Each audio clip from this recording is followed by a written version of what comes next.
Olá, internautas da Tribuna do Norte. Meu nome é Júlio Pinheiro, eu sou editor da Tribuna do Norte Online. Estou aqui recebendo o jornalista Vicente Neto para a gente conversar um pouco sobre as eleições municipais deste domingo. Olá, Vicente. Olá. Vamos ter uma cobertura especial da Rádio Globo e Vicente vai participar. Vamos falar rapidamente sobre isso. Vicente, como vai ser essa cobertura da Rádio Globo? Júlio, a Globo ela tem já uma tradição grande, né, em cobertura de eleições, né? Tem muito tempo aí, bota aí 20, 30 anos desde a redemocratização do país em 82 para cá, que a Globo vem fazendo as coberturas nas eleições do Rio Grande do Norte. E esse ano não vai ser diferente. Nós vamos aproveitar o alcance, a experiência que a Globo tem nessas coberturas, com a experiência que a Tribuna tem também em eleições e a agilidade da Tribuna Online. Isso. Então vai ser um trabalho integrado entre os três veículos, né? As três plataformas. Exatamente, muita informação. Vicente, eleição municipal, um pleito diferente, a campanha mais curta. Quais são as principais diferenças da eleição de 2016 para a eleição de 2014? Júlio, o que a gente tem notado aqui, por exemplo, você fazendo uma análise até superficial mesmo que seja das pesquisas, você vê que essa vai ser uma eleição completamente diferente das eleições passadas. Por que isso? Primeiro, em função do que está acontecendo no país com relação à Lava Jato. Segundo, com uma participação maior das redes sociais. Então, hoje você tem milhões de informações sobre a eleição em qualquer parte desse país, em qualquer distrito desse país, acontece um fato, imediatamente... Em 2014 a gente já tinha esse adendo, né, das redes sociais, mas agora... está assim, massificado mesmo, né, numa forma massificada. E profissional também, né? Exatamente. Tá? Então ficou assim. Então você vê, por exemplo, você analisando as pesquisas, você vê que nós estamos na véspera da eleição e o que as pesquisas estão mostrando? Primeiro, um grande desinteresse da população com relação ao processo sucessório no município, que é onde começa tudo, né?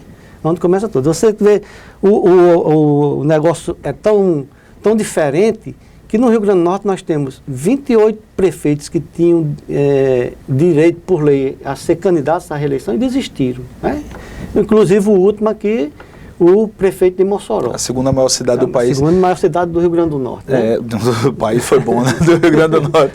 Vicente, mas essa desistência desses prefeitos também não tem uma relação aí com a crise econômica e a dificuldade de se fazer boas gestões? Tem. E principalmente esse fator, Júlio. A crise econômica, a gente vem acompanhando já há muito tempo essa situação das prefeituras, tanto lá na Federação dos Municípios, como conversando com as pessoas, os gestores das próprias prefeituras. Nós nunca chegamos a um ponto tão grave de crise, de falta de dinheiro, como nós estamos vivendo agora em 2016. Só para você ter uma ideia, quando o Fundeb foi criado, existia uma determinação de que 60% do fundo que vai para a educação fosse para pagar pessoal. E os outros 40% fossem destinados a investimento. Você construir uma escola, você reformar a escola, que todo ano você precisa... Investimentos direcionados à educação. Educação, né? E hoje, todas as prefeituras do Rio Grande do Norte, sem exceção, todas, utilizam 100% ou mais da verba do Fundeb e ainda não dá para pagar o salário dos professores. Isso também é devido às novas determinações acerca até do piso do magistério, um custo muito maior e que realmente dificultou um pouco a vida dos gestores.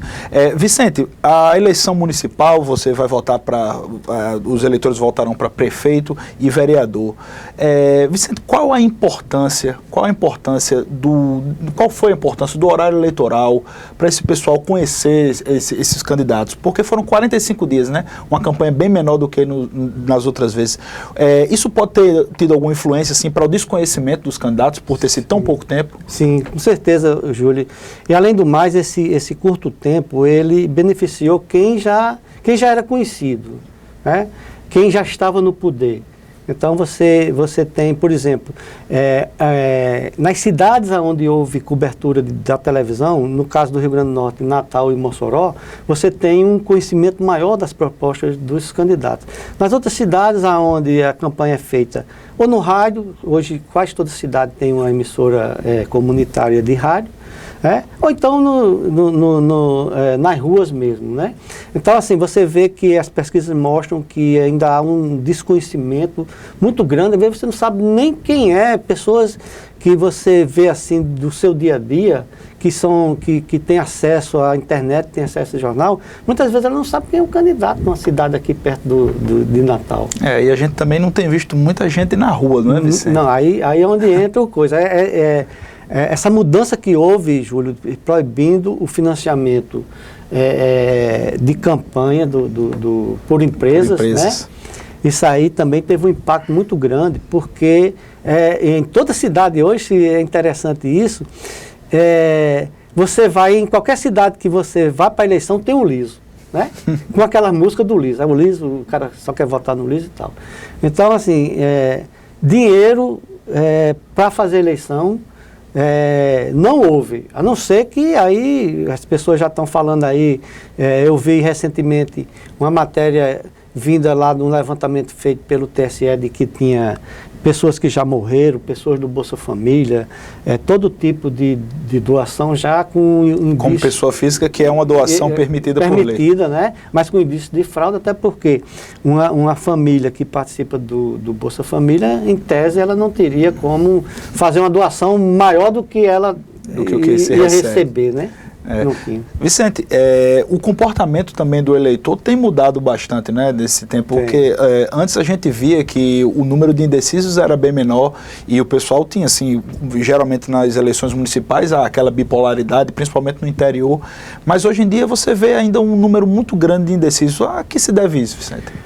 A apatia do eleitor está mais em função do noticiário que você vê todo dia na televisão, no rádio, no jornal, com relação a irregularidades praticadas por políticos no desdobramento da Lava Jato, né? Então, assim, você tem umas pessoas que dizem assim, olha, eu botei minha mão, trabalhei pelo um político pensando que ele era uma pessoa séria e de repente eu descubro que ele está preso ou então está sendo investigado na Lava Jato em função de desvio de recursos, de fraude em licitação de órgãos públicos. Então, isso teve uma influência muito grande e isso realmente vai ser espelhado na urna. Nesse domingo. Nesse domingo a gente vai ver, mas a gente já até conversou com um cientista político, ele explicou bem que havia um mito, né, de que se a quantidade de votos nulos forem acima de 50%, a eleição não, isso não existe. Isso não existe, o que vale são os votos válidos, se só houver um voto válido, o candidato que receber esse voto será eleito.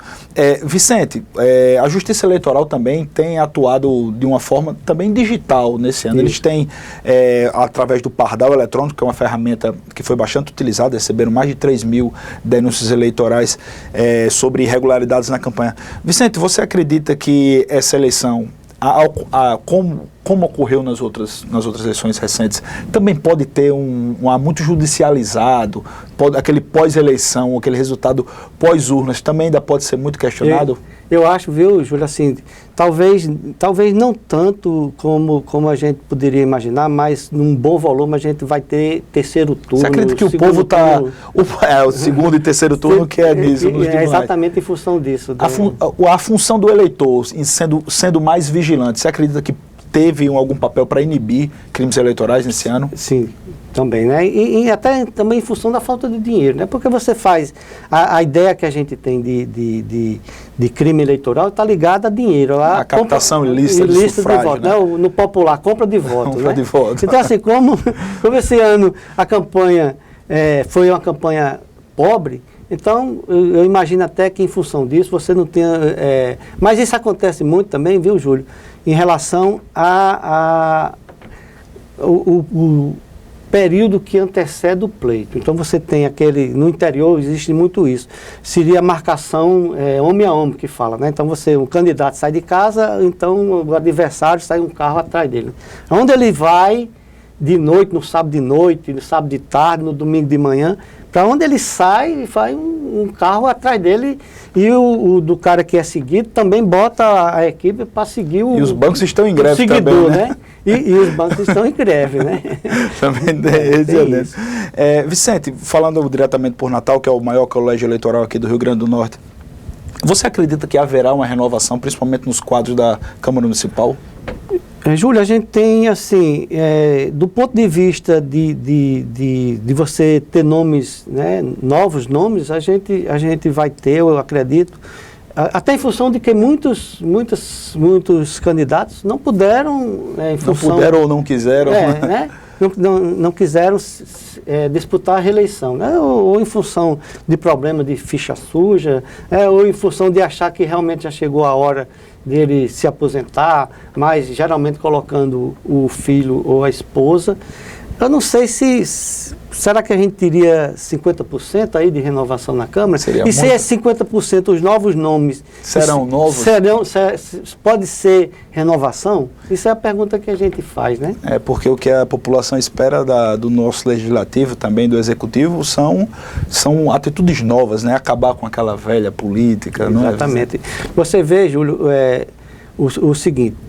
O que acontece hoje na política é que isso que precisa acabar, porque você tem que fortalecer os partidos, é essa situação. Você veja o seguinte, o PSDB não elegeu nenhum deputado no Rio Grande do Norte. Na UNA, o PSDB não elegeu nenhum deputado. Hoje, estadual. Hoje é a maior bancada na Assembleia Legislativa. Então, pessoal, eu quero agradecer aqui a Vicente Neto por esse bate-papo aqui sobre eleições, e a gente continua acompanhando aqui as eleições através da Tribuna do Norte Online, também no nosso jornal impresso e na Rádio Globo, né, Vicente? Vicente, rapidamente, como vai ser a cobertura agora à noite na apuração?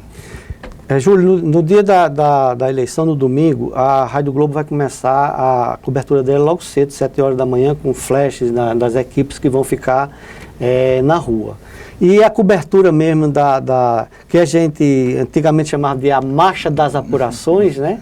Isso vai começar às 4 horas da tarde. Vão cantar os votos já na urna. Exatamente. Então, 4 horas da tarde, a gente abre a cobertura e vai até... quando for declarado aqui no Rio Grande do Norte todos os municípios, os vitoriosos do município, dos prefeitos e também dos vereadores. Tá certo. Então, pessoal, é isso. O recado está dado. Continue conosco acompanhando a cobertura das eleições de 2016.